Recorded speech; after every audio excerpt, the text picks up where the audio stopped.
রোস্টের মাংসটা ভেজে নিয়েছি আর এখানে মশলাটা কষিয়ে নিচ্ছি।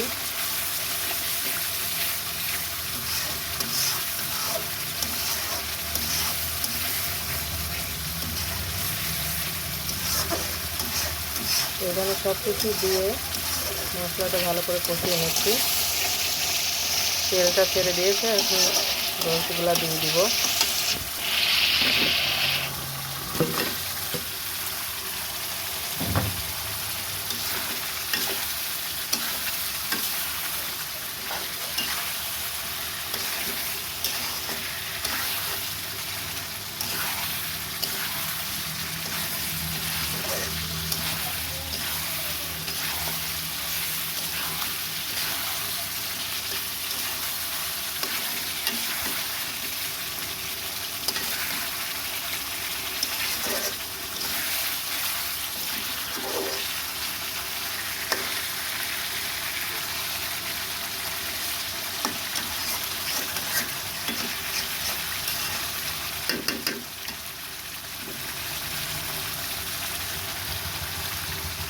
সামান্য পানি অ্যাড করে দিলাম।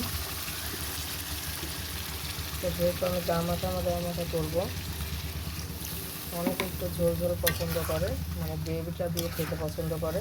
তো আমি সেরকম রাখবো না, একদম শুকনো শুকনো করবো। এই জন্য সামান্য পানি দিয়ে দিলাম।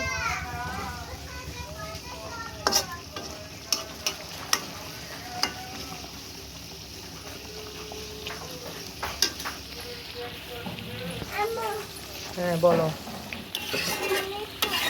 হ্যাঁ রান্না করছি, পরে খেয়ে নেবে। এখন গোসল করবা, গোসল করে খেয়ে নেবে। এখন ঢাকনা দিয়ে ভালো করে ঢেকে দিচ্ছি। মাংসটা অনেকটা সেদ্ধ হয়ে আসছে, আর বেশিক্ষণ রাখবো না, একটু সামান্য রেখে তারপর এটাই করে নেব, নামিয়ে নেব।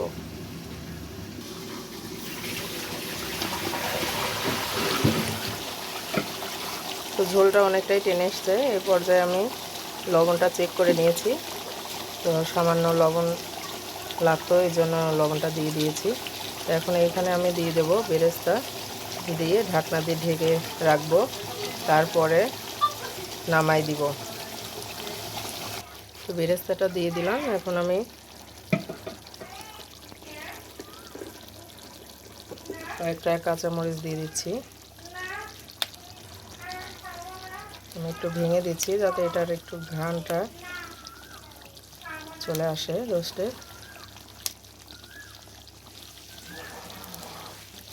অনেকে একটু ঝাল ঝাল খেতে পছন্দ করে, আমি বেশি মিষ্টি পছন্দ করি না, একটু ঝাল ঝাল হবে তাহলে ভালো লাগে।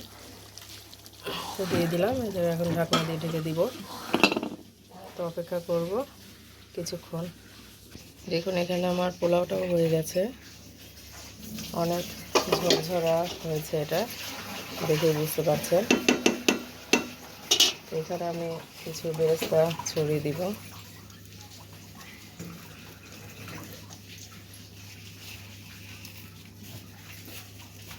দিয়ে আবার ঢাকনা দিয়ে ঢেকে দেব।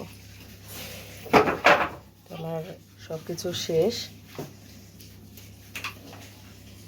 এখন গরুর মাংসটা রান্না করে নিব, তারপরে পুরাটা আপনাদের সঙ্গে শেয়ার করব কী কী রান্না করেছি আজকে।